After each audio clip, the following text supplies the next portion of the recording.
আসসালামু আলাইকুম। আমি কিন্তু যা কিছু বলবো আমি কিন্তু ধরবো, এটা খুব ইন্টারেস্টিং। আজ থেকে প্রায় ২৫০০ বছর আগের ঘটনা এটা। এটা প্রাচীন গ্রিসে ঘটছিল ঘটনাটা এরকম যে একটা মাঠের মধ্যে ২০-২৫ জন মিলে গল্পগুজব করতেছে। হঠাৎ করে গল্প করতে করতে একজন অজ্ঞান হয়ে পড়ে গেছে। যখন অজ্ঞান হয়ে পড়ে গেছে তারপরে তার সারাটা শরীর, ভূমিকম্প হলে মাটি যেমন কাঁপতে থাকে এরকম করে সারাটা শরীর কাঁপতেছিল। বেশ কিছুক্ষণ কাঁপলো। আশেপাশের লোক চিন্তা করতেছে এ নিশ্চয়ই বোধহয় কোনো অপকর্ম করছে, কোনো মনে হয় অন্যায় করছে, এই কারণে ঐশ্বরিক কোনো শক্তি তাকে অজ্ঞান করে এরকম করে শরীরের মধ্যে দেখতে পাচ্ছে না, কিন্তু যে পানিশমেন্ট দিচ্ছে, শাস্তি দিচ্ছে। তো এইরকম ১-১.৫ মিনিট হওয়ার পরে কাঁপুনি যখন বন্ধ হলো, কিছুক্ষণ পরে এদিক ওদিক থেকে পানি নিয়ে এসে তার গায়ে ছিটাই দিছে। সেই লোকটা বলতেছে কি হয়েছে স্যার? কিছুই খেয়াল নাই। আশেপাশের লোক বলতেছে না, তোমার নিশ্চয়ই কোনো খারাপ কিছু করছো, তোমাকে আর আমাদের সাথে রাখা যাবে না, তোমার বিচার করতে হবে। বিচার করার জন্য তাকে ওইখানকার যে বিচারক কমিটি ছিল, মানে জোর জবরদস্তি করে টেনে হেসড়ে তাকে সেখানে নিয়ে গেছে।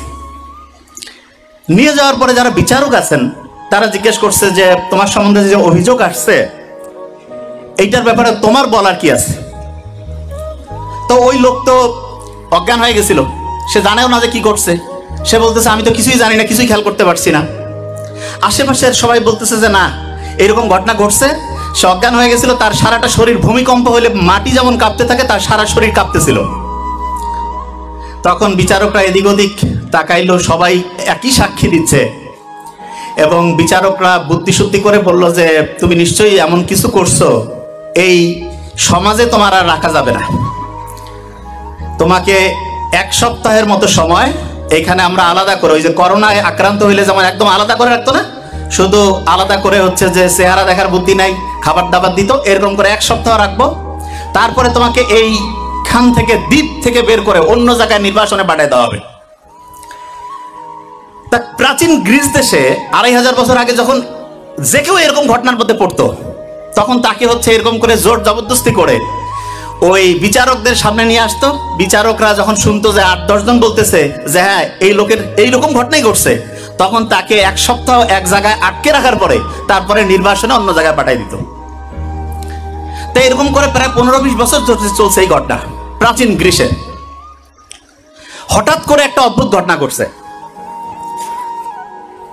ঘটনাটা একদিন বিচার চলছে, একজন এরকম অজ্ঞান হয়ে গেছিল, তার শাস্তি, তার পানিশমেন্ট কি হবে এটা নিয়ে যখন বিচারকরা আলোচনা করছেন, হঠাৎ করে একজন বিচারক অজ্ঞান হয়ে গেছে, এবং সেই বিচারকের সারাটা শরীর ভূমিকম্প হইলে যেমন কাঁপে সেই রকম তার শরীরটা কাঁপতেছিল।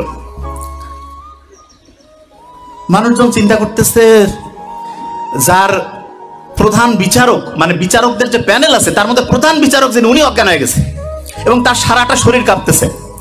এখন অন্যান্য বিচারকরা চিন্তা করতেছে এনার বিচার কে করবে, এনাকে কি পানিশমেন্ট দেওয়া যাবে কিনা।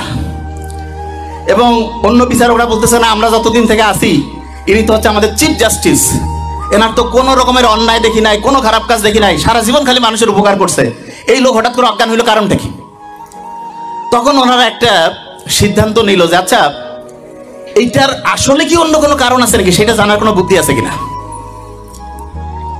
তখন হঠাৎ করে একটা লোক হাত তুলে বলতেছে যে গোটাল শরীর নিয়ে গবেষণা করে এরকম একজনের খোঁজ ওনার কাছে আছে।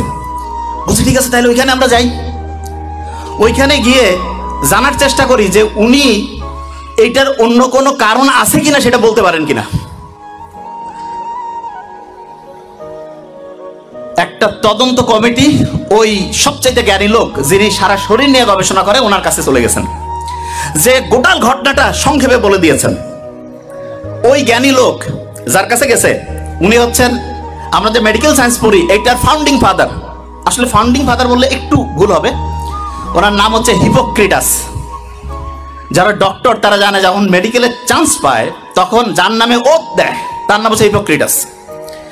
এবং ইন্টারেস্টিং জিনিস, উনি ওনাদের ঘটনাটা শুনে বলছে যে ঠিক আছে আমাকে কয়েকটা দিন টাইম দেন, আমি এটা নিয়ে একটু গবেষণা করি, একটু ভাবনা চিন্তা করি, তারপর আপনাদের বলবো। বাস ওনারা চলে গেছে। 1.5-2 সপ্তাহ পরে উনি ওনাদের কাছে লোক পাঠাইছে যে আমি কারণ খুঁজে পেয়েছি। সব লোক অধীর আগ্রহে অপেক্ষা করতেছে কারণটা কি। যখন হিপোক্রেটাসের 1-to-1 সামনাসামনি আসছে, তখন উনি বলতেছেন যে আপনারা যে মনে করছেন যে কোনো ঐশ্বরিক শক্তি এ কোনো অপরাধ করছে, কোনো পাপ করছে, এই কারণে তাকে হচ্ছে যে অজ্ঞান করে এরকম করে মারধর করতেছে, আপনারা দেখতে পাচ্ছেন না, ব্যাপারটা মোটেই এরকম না। তা ব্যাপারটা কি? বলছে ব্যাপারটা হচ্ছে মাথার মধ্যে বিভিন্ন ক্রিয়া বিক্রিয়া হয়। এই ক্রিয়া বিক্রিয়া 440 হইলে যেমন ওই যে ভোল্টেজ আছে না, এমন হয়ে যায়, দেখা যাচ্ছে মেশিন টেশিন সব অকেজ হয়ে গেছে, ওর মাথা ওই সময় অকেজ হয়ে গেছে এবং এই কারণে সেন্সলেস হয়ে গেছে এবং সারাটা শরীর কাঁপতেছিল। এই কথা শোনার পরে অনেকে একটু বিশ্বাস করছে, অনেকে একটু অবিশ্বাসও করছে যে বিচারককে বাঁচানোর জন্য এরা কোনো ভিতরে ভিতরে কায়দা কানুন করছে নাকি। ওনারা ওইখান থেকে হিপোক্রেটাসের কাছ থেকে যখন ফিরে আসছে, আসার পরে ওনাদের কাছে আলাদা করে একটা লোক ওইখানে বন্দী করা ছিল, কিন্তু ওনা নির্বাসনে পাঠায়নি। কেন? কারণ হচ্ছে যে বিচারক নিজেই হচ্ছে যে অজ্ঞান হয়ে গেছে, যে আসলে কারণটা কি সেটা না জানা পর্যন্ত বের করা যাচ্ছে না।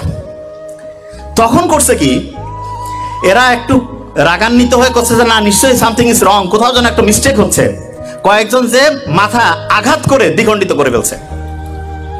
মাথার খুলি যদি খুলে ফেলে, তখন দেখা যাবে যে একটা গ্লাসের মধ্যে যদি পানি রাখি, ওর মধ্যে মাখন রাখলে যেমন হয়, গোটাল মাথাটার মধ্যে আমাদের ব্রেনটা অনেকটা মাখনের মতো। তো ওরা দেখতেছে কই কিছুই তো দেখা যায় না, কোনো ক্রিয়া বিক্রিয়া নাই, নিশ্চয়ই তাহলে ওই জ্ঞানী লোক কোনো কায়দা কানুন করে আমাদের মানে হচ্ছে যে বোকাশোকা বানাই দিচ্ছে। এরা আবার ওইখানে দৌড়েছে। যাওয়ার পরে বলছে যে কই আমরা তো কোনো ক্রিয়া বিক্রিয়া দেখতে পাচ্ছি না।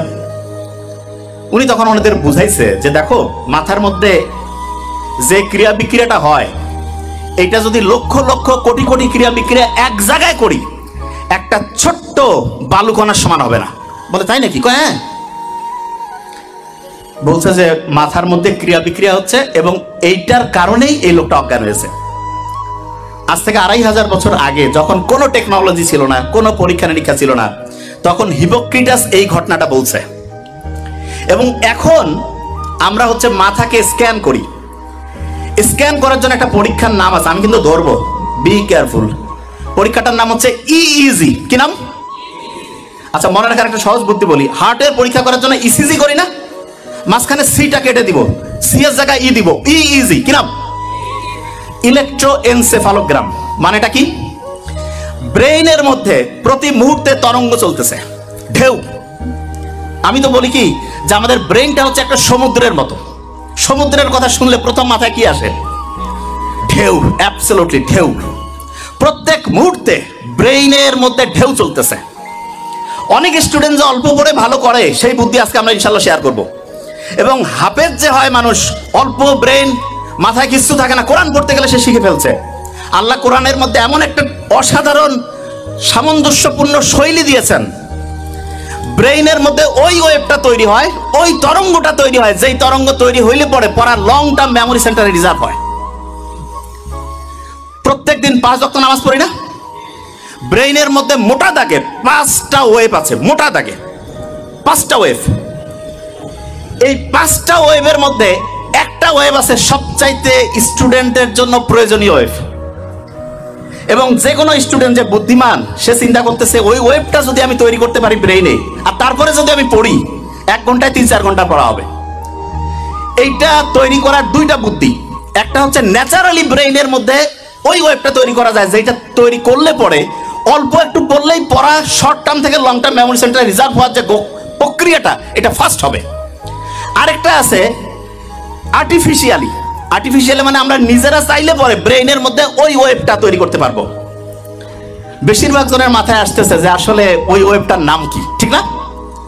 100% তাই তো আসার কথা, যে ওই ওয়েবটার নাম কি, যে সবচেয়ে দামি ওয়েব যেটা আমাদের দরকার, ওই ওয়েবটা আসলে তৈরি হয় কিভাবে? আর ওই ওয়েবটা আমরা ন্যাচারালি তো তৈরি হলে তো আলহামদুলিল্লাহ, আর্টিফিশিয়ালি যদি তৈরি করতে পারি, তাহলে সেটার সিস্টেমটা কি হবে, তাহলে স্টুডেন্ট ভালো হয়ে যাবে।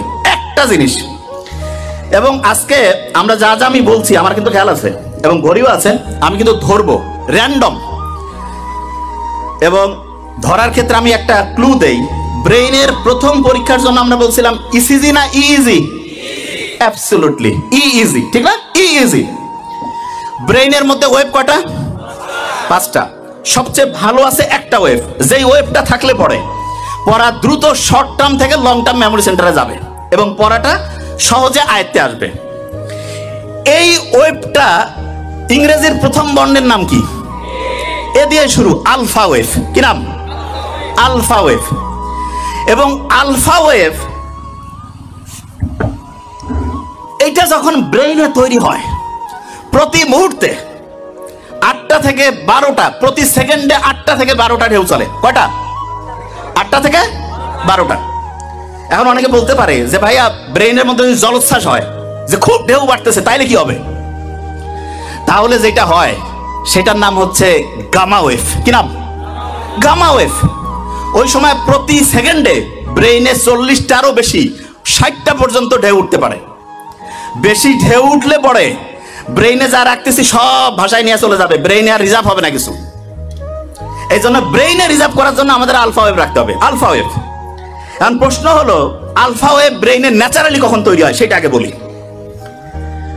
মুহাম্মদ সাল্লাল্লাহু আলাইহি ওয়াসাল্লাম যে বলছে যে রাতের এশার নামাজের পরে উনি কোনো মিটিং, কোনো মিছিল কিচ্ছু রাখতো না, কোনো কথা নাই, স্ট্রেট বেড, সোজাসুজি ঘুম, আর্লি উনি ঘুমাইতো। আমাদের ডক্টরদের মধ্যে অনেকের লাইফস্টাইল খুবই খারাপ, যত বড় অফিসার লাইফস্টাইল তত খারাপ। কয় যে লেট নাইট প্রোগ্রাম শয়তানি প্রোগ্রামের অন্য আরেকটা নাম, believe me. Late night programme, কিসের লেট নাইট? যা হবে আর্লি। এবং ঠিক এশার নামাজের পরে যদি আমরা ঘুমাই, তাহলে ইনশাআল্লাহ আমাদের ব্রেইনের মধ্যে একটা সুপার ক্লক আল্লাহ বসায় রাখছে, হাইপোথ্যালামাসের মধ্যে আছে, টিক টিক টিক টিক করে চলতেছে, ওর কোনো টাইম দেখা লাগে না, অটোমেটেড অ্যালার্ম সেট আপ করা আছে, অ্যালার্ম বাইরে থেকে ঘড়িতে দেওয়া লাগবে না। কেউ যদি এশার নামাজের পরে ইনশাআল্লাহ ঘুমায় যায়, ভোর 3টা, 3:30, 4টার মধ্যে ঘুম থেকে উঠবে। কিন্তু ইন্টারেস্টিং পয়েন্টটা ওই জায়গায় না। ইন্টারেস্টিং পয়েন্টটা হচ্ছে বেশিরভাগ স্টুডেন্ট বলে যে আমি রাতে ঘুমাইলাম 12টায়, সকালে উঠলাম 7টা, 7 ঘন্টা তো আমি ঘুমাইলাম। আর একজন ঘুমাচ্ছে রাত 9টায়, সে উঠলো ভোর 4টায়, সেও 7 ঘন্টা। তো অনেকের মাথায় আসে যে 7 ঘন্টা ঘুমাইলে হয়েছে, কখন ঘুমাই, টাইম তো 7 ঘন্টায় হয়েছে, ব্রেন বোধহয় ঠিকভাবেই কাজ করতেছে। নো, এটা ভয়ঙ্কর একটা মিস্টেক, ভয়ঙ্কর। ব্রেনটা রিচার্জ হওয়ার জন্য সবচাইতে দামি প্রসিজার যতগুলো পদ্ধতি আল্লাহ দিয়েছে, তার মধ্যে নাম্বার 1 হচ্ছে ঘুম। এখন ঘুমের মধ্যে ব্রেনটা চার্জ হয়, কিন্তু চার্জিং এর সিস্টেমের মধ্যে একটু আল্লাহ টেকনিক লাগাই দিছে। ব্রেইনের মধ্যে যে হাইপোথ্যালামাসের মধ্যে যে মাস্টার ক্লকটা আছে, সে চার্জিং সিস্টেমটা ঘন্টায় ঘন্টায় চেঞ্জ করে। মানে এটা কি, একটু এক্সাম্পল দেই। ধরা যাক কেউ রাত ঠিক 9টায় ঘুমাইছে, ব্রেন চার্জ শুরু হয়েছে, ওই সময় সে চার্জিং পয়েন্টের মধ্যে যে চার্জারটা লাগায় রাখছে, সেইটার প্রতি মুহূর্তে চার্জিং ক্যাপাসিটি 100 ওয়াট। কত ওয়াট? 100। এইরকম করে 7 ঘন্টায় তাহলে কত ওয়াট চার্জ হবে? 700। কেউ যখন রাত 12টায় ঘুমাইতে গেছে, 12টা থেকে 3টা, এই সময় প্রতি ঘন্টায় তার চার্জিং হবে 100 ইউনিট করে। কত? 3টার পর 4টা পর্যন্ত 50 ইউনিট করে। কত? 4টার পর ফজরের সময়, যে সময় শয়তান আসি কয় আরো ঘুমা, ওই সময় চার্জিং 20 ওয়াট। কয় ওয়াট? 20 ওয়াট। অনেক ছেলে মেয়ে আছে কয় আমি মাগরিব না, মাগরিবের সময় আমার দিন শুরু, ফজরের পরে আমার দিন হচ্ছে রাতের ঘুম শুরু। মানে রাতে সে ঘুমাইতে যায় ফজরের পরে, এবং সে বলে যে আমি 8-9 ঘন্টা ঘুমাই। আর্লি মর্নিং ফজরের নামাজের পরে ওই সময় চার্জ হচ্ছে 10 ওয়াট। কয় ওয়াট? 10 ওয়াটে সে যদি 10 ঘন্টা ঘুমায়, চার্জ কত ওয়াট হবে? আর আর্লি ঈশান নামাজের পরে 1 ঘন্টায় কত ওয়াট? 100। যে কাউকে যদি আমি বলি যে 100 টাকা একটা দিব আর একটা 100 টাকার ডলার দিব, কোনটা নিব? মূর্খ কবে ভাই আমার ডলার লাগবে, ঠিক না? তাহলে যারা বুদ্ধিমান বুদ্ধিমতী তারা রাতে আর্লি ঘুমাবে নাকি ফজরের সময় ঘুমাবে? আর্লি। আর্লি ঘুমাইলে কি ডলার পাবো না টাকা পাবো? 100 ওয়াট করে প্রতি মুহূর্তে চার্জিং হবে। এখন অনেকের মাথায় একটা প্রশ্ন আসে যে ভাই এটা কিভাবে কাজ করে, কারণটা কি? আল্লাহ ওই যে ঘড়ি হাইপোথ্যালামাসের মধ্যে বসায় রাখছে, সেইখানে ঘুমের মধ্যে দুইটা ভাগ করছে। একটা হচ্ছে ডিপ স্লিপ, কি নাম?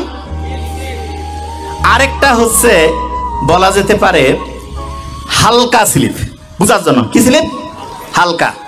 তার মানে একটা হচ্ছে ওই যে চার্জিং এর জন্য আছে না, যে পাওয়ারফুল চার্জিং, ওই যে খুব দ্রুত হয়, এইটা হচ্ছে ডিপ স্লিপ। কি স্লিপ? Deep sleep. আল্লাহ এমন মেকানিজম করছে, ডিপ স্লিপটা হবে রাত 9টা 10টা থেকে শুরু করে ভোর 3টা পর্যন্ত। কয়টা? রাত 9টা 10টা থেকে ভোর 3টা। এবং ইন্টারেস্টিং পয়েন্ট, আমরা যে ঘুমাই প্রত্যেকটা ঘুমের চক্র 90 মিনিট। ফুটবল ক্রিকেট যে আমরা খেলা দেখি, ফুটবলও দেখি, ফুটবল কতক্ষণ করে চলে একটা সেশন, একটা ম্যাচ কতক্ষণ? 90 মিনিট। এই 90 মিনিটের মধ্যে এইরকম একটা ম্যাচ হয়ে গেল, আমার ব্রেইনের মধ্যে একটা সাইকেল পূরণ হয়ে গেল। কয়টা সাইকেল? একটা। এবং প্রথম রাতে আমি যখন ঘুমাবো, প্রথম রাতে, তখন আমার ডিপ স্লিপটা বেশি হবে। কোন স্লিপ? ডিপ স্লিপ যখন বেশি হবে তখন মূলত আমার চার্জিংটা হাইয়েস্ট লেভেলে হবে। কি লেভেল হবে? হাইয়েস্ট লেভেলে। আচ্ছা, যে জায়গায় আমি ছিলাম, প্রত্যেক স্টুডেন্টের মধ্যে আমার মনে হয় প্রত্যেক স্টুডেন্টের মধ্যে যে প্রশ্নটা আসছে, আমরা তাহলে ঘুমাবো ঠিক এশার নামাজের পরে, তাহলে আমাদের ব্রেইনের চার্জিংটা হবে 100 ওয়াটের। কত ওয়াট? 100। আচ্ছা, পড়ার ক্ষেত্রে মোস্ট ইম্পর্টেন্ট, ব্রেইনে কোন ওয়েভ দরকার? Alpha wave. ন্যাচারালি আলফা ওয়েভটা আমি পাবো আর্লি মর্নিং। আর্লি মর্নিং মানে হতে পারে ভোর 4টা 5টা থেকে সকাল 8টা 9টা। এই সময়ে ব্রেইনে আলফা ওয়েভ থাকে এবং আলফা ওয়েভের ঢেউ প্রত্যেক মুহূর্তে 8 থেকে কত? 8 থেকে 12। এই সময়ে 1 ঘন্টায় যে পড়া হবে, দিনের অন্য সময় যখন ব্রেইনে আলফা ওয়েভ নাই, ওই সময় ওই 1 ঘন্টার পড়া পড়তে 4-5 ঘন্টা লাগবে। তার মানে হচ্ছে একটা মুসলমান স্টুডেন্ট বা যে কোনো, সে যে ধর্মেরই হোক, কারণ ব্রেইন সবার জন্য সেম ওয়েতে কাজ করবে। আল্লাহ সবার জন্য কিছু জিনিস ইউনিভার্সাল করে দিয়েছেন। একটা ব্রেইনের মধ্যে আলফা ওয়েভ তৈরি করে যখন স্টুডেন্ট পড়তে থাকবে, তখন দেখা যাবে যে সেই স্টুডেন্ট 1 ঘন্টা পড়লে পরে 4-5 ঘন্টার পড়া তার ব্রেইনের শর্ট টার্ম থেকে long term memory centre reserve হওয়ার প্রক্রিয়া গতিশীল হবে। তার মানে যেই স্টুডেন্ট আর্লি মর্নিং পড়বে সে আলফা ওয়েভ পাচ্ছে এবং তার পড়ার গতি খুব দ্রুত হচ্ছে। এইটা হচ্ছে ন্যাচারালি। এখন অনেকে বলতে পারে যে ভাই আমি ন্যাচারালি তো জানলামই, আমি কৃত্রিমভাবে ব্রেইনে আলফা ওয়েভ তৈরি করতে চাই, সেইটার কোনো বুদ্ধি আছে কিনা? এটা সবচেয়ে ইন্টারেস্টিং, যে আমি কৃত্রিমভাবে যদি তৈরি করতে পারি, যখন মন চাইলে তখন ব্রেইনে আলফা ওয়েভ নিয়ে আসলাম, তার মানে অল্প সময়ে পড়লাম, পড়া হিউজ ভাবে হচ্ছে ইম্প্যাক্ট করে ফেললো। এইটার জন্য আল্লাহ অসাধারণ একটা সিস্টেম দিয়েছেন আমাদের। এবং আমি আশা করব যে কোনো পর্যায়ের লোক, যে কোনো, এখন থেকে এই জিনিসটা ফলো করতে পারে। সেটা কি? বিজ্ঞানীর অবাক হয়েছে, আমরা যখন নামাজের মধ্যে দাঁড়াই, নামাজ যখন কেউ পড়ে এবং মন দিয়ে নামাজ পড়া বলতে কি, আমি এখন একটা ঘটনায় আসছি, মন দিয়ে কেউ যখন নামাজ পড়ে, ওই সময় তার ব্রেইনের মধ্যে আলফা ওয়েভ তৈরি হয়ে যায়। কি হয়? Alpha wave. নামাজ পড়ে আসলাম, এবং ইসলামে কিন্তু ফরজ নামাজটা মসজিদে পড়ার পরে অন্য যে কোনো নামাজ বাড়িতে পড়তে উৎসাহিত করছে। আমার তো মাঝে মধ্যে মনে হয় যে বাড়িতে নামাজ পড়েই বইটা একটু হাতে নেওয়া উচিত। বইটা একটু হাতে নিলাম, নিয়ে একটু যদি পড়ি, ব্রেইনে আলফা ওয়েভ তৈরি হয়েছে। আচ্ছা, অনেকের মাথায় প্রশ্ন আসে যে ভাই নামাজ পড়লাম, ব্রেইনে আলফা ওয়েভ তৈরি হলো, কতক্ষণ থাকবে? এটা বোঝার একটা এক্সাম্পল দেই। ফ্যান একটা চলতেছে, যদি বন্ধ করি সাথে সাথে কি অফ হবে? কিছুক্ষণ ঘুরবে না? অ্যাবসলিউটলি এই ঘটনাটা ব্রেইনে ঘটে।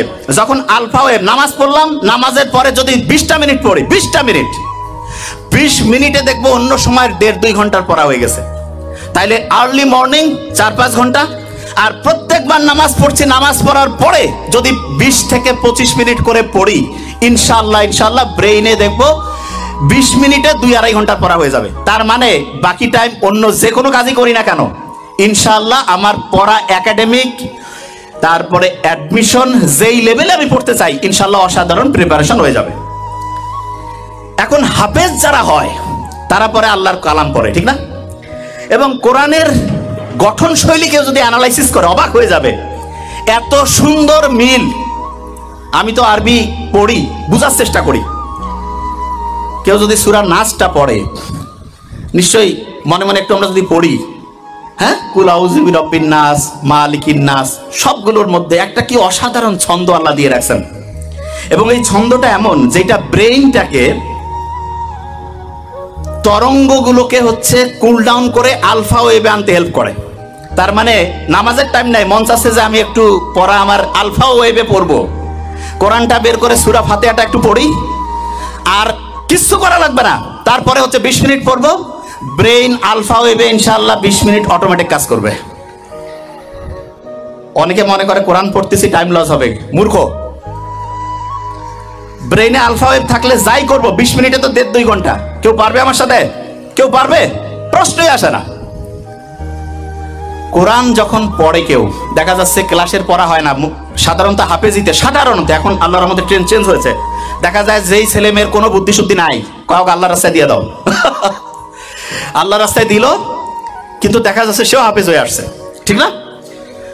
তা আল্লাহ তো বলছে যে আমি তো তোমাকে হেল্প করবই, এবং আল্লাহ যে প্যাটার্ন দিয়েছে সেইখানে কোরআন পড়ার পরে আলফা ওয়েভ তৈরি হয়, দ্রুত তার পড়া, দেখা যাচ্ছে শর্ট টার্ম থেকে লং টার্ম মেমোরি সেন্টার রিজার্ভের প্রক্রিয়াটা গতিশীল হয়। তার মানে আমরা 3টা জিনিস অলরেডি শিখছি, শেয়ার করেছি 3টা জিনিস। নাম্বার 1, আর্লি মর্নিং যদি পড়ি, ব্রেইনে কোন ওয়েভ? আলফা। যখন নামাজ পড়লাম তারপরে কোন ওয়েভ? যখন কোরআন পড়লাম তারপরে কোন ওয়েভ? আলফা। 3টা বুদ্ধি পেয়েছি। আচ্ছা, এখন একটা প্রশ্ন আসে, সেটি হচ্ছে অনেকেই বলে যে ভাই আমি তো নামাজ কালাম পড়ি, রোজা রাখি, সবই আছে, একটু ইসলামের বাইরে অন্য কোনো কিছু করি, তা কি এমন হবে? ভালো আমল আর যদি খারাপ আমল কাটাকাটি করে কিছু থাকলে তো আমি ডান হাতে আমল নামা পেয়ে বেহেশতে চলে যাব, এরকম চিন্তা কিন্তু অনেকের মাথার মধ্যে আছে। তাই এরকম একটা প্লেনের মধ্যে 2 জন যাত্রী পাশাপাশি বসা, একজন মুসলমান আর একজন অন্য ধর্মের। অন্য ধর্মের বলতেছে যে, অফার করছে যে একটু ওয়াইন খাও, তা বলছে না না, আমি কেন ওয়াইন খাবো, আমি মুসলমান। আরে বাবা, তুমি কি এখন মসজিদে আসো নাকি, ওয়াইন খেলে কি হবে? বলছে না, আমি ওয়াইন খাই না। তখন যে ওয়াইন অফার করতেছে সে বলতেছে যে তোমাদের যে কি ধর্ম রে বাবা, গির্জায় গেলে আমরা ওয়াইন খাই না, তোমরা আবার মসজিদ না, মানে হচ্ছে বাড়ি না, একটু ফ্লাইটের মধ্যে একটু রিল্যাক্স করবা, তবু ওয়াইন খাবা না, ব্যাপারটা কি? তখন পাশে বসা যে মুসলমান সে বলতেছে যে এই গাড়ির, মানে ফ্লাইটে তো, যে এটার যে চালক তিনি কিন্তু খ্রিস্টান। বলছে হ্যাঁ খ্রিস্টান, ইউরোপের ঘটনা। তা বলতেছে আচ্ছা, ওনাকে যদি এখন মদ খাওয়ানো হয়, তুমি কি জানার পরে এই ফ্লাইটে যাবা? কয় না, আমি কেন যাবো। কয় কেন যাবা না? বলছে উনি তো এখন ডিউটিতে আছে, ডিউটিতে কেন হচ্ছে মদ খাবে? তখন ওই মুসলমান বলতেছে যে আমাদের মুসলমানের গোটাল জীবনটাই হচ্ছে অন ডিউটি।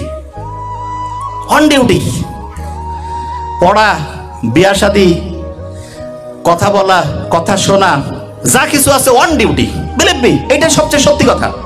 অনেকে আমরা মনে করি কি মসজিদের মধ্যে যাবো, ওই সময় আল্লাহ আল্লাহ করবো, আল্লাহ আল্লাহ তো অবশ্যই করবো, কিন্তু আল্লাহ প্র্যাকটিক্যাল জিনিসটা সবচেয়ে বেশি পছন্দ করেন, সবচাইতে বেশি পছন্দ করেন প্র্যাকটিক্যাল। এবং আল্লাহর কাছে যখন আমরা দোয়া করি রাব্বানা আতিনা ফিদ দুনিয়া, দুনিয়াও লাগবে আখেরাতও, হ্যাঁ, তবে দুনিয়া পাইতে গিয়ে যাতে আখেরাত ধ্বংস না করি, এইটা খুব গুরুত্বপূর্ণ। নিশ্চয়ই বাদশাহ সোলাইমানের ঘটনা আমরা জানি। বাদশাহ সোলাইমান, ওনাকে একবার এসে বলতেছে যে তুমি কি দুনিয়া চাও না আখেরাত চাও? তো উনি খুব বুদ্ধিমান, আল্লাহ নবী সম্ভবত, আমার এটা আবার বাদশাহ সোলাইমান, হ্যাঁ, দাউদ আলাইহিস সালামের সম্ভবত সন্তান, আমি যতদূর আমার মাথায় আসে। তা উনি বলতেছে বুদ্ধি করে চিন্তা করে যে না, আমি আখেরাত চাই। তা বলো তুমি আখেরাত চাও, দুনিয়া তোমার খুশি হয়ে দিয়ে দিলাম। তার মানে কেউ যদি আখেরাতে চিন্তা করে, অনেকে চিন্তা করে আখেরাতে চিন্তা করলে দুনিয়া ধ্বংস হয়ে যাবে, কমপ্লিটলি মিস্টেক। এবং এটার কারণটা কি সেটা বলি। অস্ট্রেলিয়ার একজন ডক্টর, নামটা এখন মাথায় নেই, আমরা কয়েকদিন আগে আমি ওনার আর্টিকেলটা পড়লাম, অ্যাবসলিউটলি 2 সপ্তাহ আগে, মুসলমান ডক্টর। উনি গাজায় গেছে, প্যালেস্টাইনের হচ্ছে যে ইয়া করছে, ওটাকে কি বলে, অপারেশন করছে। তা ইসরায়েল যে ভয়ঙ্কর ধ্বংসলীলা চালাইছে, অজ্ঞান করার যে জিনিসপত্র সেটাও নাই, অজ্ঞান করার জিনিসপত্র নাই। উনি জানে যে অজ্ঞান করার মাঝখানে হচ্ছে জিনিস শেষ হয়ে যাবে। অপারেশনের মাঝখানে ঘুম থেকে উঠছে, উঠে কোরআন তেলাওয়াত শুরু করছে, তারপরে অপারেশন উনি বন্ধ রাখছে। তা যিনি রুগী বলতেছেন আপনি অপারেশন করেন, বলছে ইশারা করছে, কোরআন তেলাওয়াত করছে, ইশারা করছে, বলছে তুমি কষ্ট পাচ্ছ না? উনি কোরআন তেলাওয়াত করছেন। তখন ওই অপারেশনের পাশে যে আরেকজন আছে বলছে না, উনি কষ্ট পাচ্ছেন না। তা এই ঘটনাটা যখন শুনলাম তখন মনে হলো আল্লাহ যে বলছে যে কোরআন হচ্ছে শেফা, আমরা তো বিশ্বাস করি সত্যি টঙ্গর মগর বিশ্বাস, খোচর মচর, ওইরকম বিশ্বাস নাই, হবে হবে কিনা। এবং সত্যিকার অর্থে অ্যানেস্থেটিক মানে অজ্ঞান করার যে জিনিসপত্র একটা নাই, কিন্তু আল্লাহর রহমতে সে কোরআন তেলাওয়াত করছে, কষ্ট পাচ্ছে না। ওই ঘটনাটা জানি তো, আলী রাদিয়াল্লাহু তাআলা আনহুর যে পায়ের মধ্যে তীর লাগছিল, নামাজের সময় বের করতে বলছে। আল্লাহ দেখাই দিচ্ছে। এখন কেউ যদি প্যালেস্টাইনের ঘটনাগুলো একটু অ্যানালাইসিস করে দেখবে আল্লাহ যে আছে, এবং কেউ যদি আল্লাহ ওইভাবে মন থেকে চায় অবশ্যই অবশ্যই পাবে। আচ্ছা, যে জায়গায় আমি শেষ করবো এখন, ইটালির একটা বিখ্যাত মানুষ আছে যার নাম বুসকালিয়া। উনি যেখানে যাইতো ওনার কথা শোনার জন্য হাজার হাজার মানুষ এসে উপস্থিত হইতো। তো ওনাকে একদিন জিজ্ঞেস করছে যে আপনি এত কিছু জানেন কি করে? উনি বলতেছে যে আমাদের ফ্যামিলিতে আবার একটা অদ্ভুত নিয়ম ছিল। সেই নিয়মটা হচ্ছে এরকম, প্রত্যেক দিন রাতের খাবারটা আমার বাবা আমাদের সব ভাই বোনকে একসাথে নিয়ে খাইতো, এবং প্রত্যেক সন্তানকে তিনি আলাদা করে জিজ্ঞেস করতেন what did you learn for the day, আজকের জন্য তুমি কি শিখছো? প্রত্যেককে বলতে হইতো। একজন যদি ঠিকভাবে বলতে না পারে যে আমি আজকে কিছু শিখি নাই, খাবার টেবিলে খাবার রেডি, এক এক করে সবাই উত্তর দিচ্ছে, একজন বলছে আমি ঠিক আজকে কি যে শিখছি বুঝতেছি না, বাবা বলতো খাবার একটু দেরি হবে, বই নিয়ে আসো, পড়ো, সবাই মিলে শিখি, তারপরে খাবো। বুসকালিয়া বলতেছে যে আমরা যখন ছোট ছিলাম আপনার এই অদ্ভুত আচরণে খুব বিরক্ত হইতাম, যে কি টর্চার শুরু করছে আমাদের। তা প্রত্যেকদিন বিকাল বেলা প্রত্যেক ভাই বোন একজন আরেকজনকে বলছে তুই কি শিখছিস বল। একজন যদি কেউ না শিখে, কারণ ওর জন্য সবার খাওয়া বন্ধ, পরে শিখতে হবে তারপর খাবে, তখন প্রত্যেকেই একদম রেডি বসে সবাই বলা শুরু করে দিচ্ছে। এমন হয়েছে একসাথে কয়েকজন তাড়াতাড়ি বলতে হবে, তাড়াতাড়ি খাইতে হবে, ছোট্টবেলায় যেটা হয়। আমি অভিভাবকদেরকে বলবো আপনি আপনার সন্তানের জন্য একটা কাজ করেন, জাস্ট ওয়ান। সেটা কি? প্রত্যেক দিন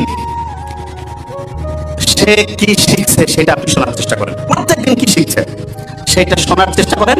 এবং এক্ষেত্রে আমি সবসময় বলি শোনার তো এখন টাইম নাই, টেকনোলজির কিছু ভালো ব্যবহার আছে। ছেলে মেয়ে দূরে পড়ে, কোনো সমস্যা নেই, একটা চমৎকার ডায়েরি তাকে কিনে দেন। ডায়েরিতে বলেন যে প্রত্যেক দিন বাবা তুমি আমাকে হচ্ছে ডায়েরিতে এই যে এরকম করে লিখে দিবা, তোমার 30 দিনের জন্য মান্থলি ধরো বরাদ্দ 10,000 টাকা, প্রত্যেক দিনের ডায়েরি লেখার জন্য তুমি 300 টাকা পাবা। মাসে যদি তুমি 20 দিন ডায়েরি জমা দাও 6,000, 4,000 নাই, কিছু করা লাগবে না। ছোট্ট মানুষ তো, সে চিন্তা করবে আমার এই টাকাটার দরকার আছে, ঠিক না? তুমি ডায়েরি লিখে দিবা না, তোমাকে কিছু করতে হবে না, ওকে ফাইন, দেখা যাবে তুমি 4,000 টাকা কম পেয়ে কিভাবে চলো। এবং এটা রেগুলার করতে হবে। আমার ছোট ভাই ওইখানে আছে ডক্টর নোবেল, তারা যখন কলেজে পড়তো আমি ওদেরকে রসুন আর গরুর মাংসে ঝোল দিতাম। আমি মেডিকেলে পড়তাম, তা আমার বন্ধু আমার রুমমেট যারা বলতো তুই এরকম কেন রে, একটু গোস্ত দিবি। আমি বলছি না, এখন গোস্ত খাইলে ভবিষ্যতে গোস্তের কি আকর্ষণ সেটা থাকবে না। এই জন্য অনেকে আছে না সন্তানকে সবকিছু দিয়ে দেয়, মোটেই না। আপনার যা কিছু আছে ওইটা যদি সন্তান বুঝেছে ওইটা ওর, আপনার সন্তান ধ্বংস হওয়ার সম্ভাবনা 99%। এই জন্য সন্তানকে কষ্ট করাইতে শিখবেন, এবং এটা ম্যান্ডেটরি। এবং তাকে বুঝাতে হবে যে বাবা তুমি যে ফ্যাসিলিটি পাচ্ছ এটা হচ্ছে এক্সট্রা, তোমাকে নিজে সবকিছু করে সামনে তোমার হিসাব, তোমার আমল তোমার হবে। আমার এখানে যেটা আছে এটা যে তুমি পাচ্ছ এটা তোমার এক্সট্রা দিচ্ছি তোমাকে। এবং সত্যিকার অর্থে সন্তানকে আমরা যেভাবে মানুষ করবো সেরকম হবে। আশা করছি প্রথম আরেকটা ধরে ফেলি, সবচেয়ে ব্রেইনের জন্য ভালো ওয়েব কোনটা? আলফা। আর্লি মর্নিং কোন ওয়েব তৈরি হয়? নামাজের পরে, কোরআন তেলাওয়াতের পরে। যখন রাত 9টা 10টা থেকে ভোর 3টা, কত ওয়াট? তাহলে আর্লি ঘুমানো সবচেয়ে পারফেক্ট। আর পড়ার জন্য সবচেয়ে সেরা সময় কোনটা? Early morning. Early morning. আর অন্য সময় বললে কোরআন পড়ি, নামাজ পড়ি, তারপরে 20 মিনিট পড়ি। এবং অভিভাবকদেরকে বলবো প্রত্যেক দিন ডায়েরি রাইটিং ম্যান্ডেটরি করুন। Thank you so much. আসসালামু আলাইকুম।